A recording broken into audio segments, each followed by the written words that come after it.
चलिए बात करते हैं खेसारी लाल यादव के फ़ैन, मतलब कि खेसारी लाल यादव के देखने के लिए घर के बाहर मौजूद थे। पहले तो आप खेसारी लाल यादव के फ़ैन हैं तो वीडियो को लाइक शेयर कमेंट जरूर कर दें।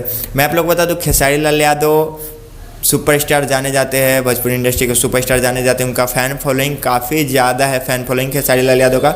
रविंद्र सिंह यादव के पास मिलने के लिए गए थे खेसारी लाल यादव उनके घर पे, तो उनके फ़ैन खेसारी लाल यादव के फ़ैन को भनक लग गई कि खेसारी लाल यादव पे पहुँचे हैं यहाँ पे खेसारी लाल यादव। रविंद्र सिंह यादव के घर के बाहर काफ़ी फ़ैन इकट्ठा हो गए थे खेसारी लाल यादव को एक झलक देखने के लिए। काफ़ी फ़ैन इकट्ठा हो गए थे। खेसारी लाल यादव अंदर रूम में बैठे थे और फ़ैन उनके बाहर इंतज़ार कर रहे थे कि कब खेसारी लाल यादव एक बार आए बाहर एक झलक देखने के लिए।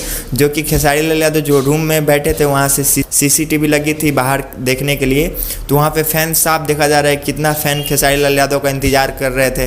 खेसारी लाल यादव के फ़ैन को भनक लग गई थी कि खेसारी लाल यादव यहाँ पे पहुँचे हैं। खेसारी लाल यादव को चाहने वाले बहुत है, भनक लग जाती है खेसारी लाल यादव के फ़ैन को खेसारी लाल यादव अभी कहाँ पे हैं। मिलते हैं अगले टॉपिक के साथ, तब तक के लिए धन्यवाद। बाय।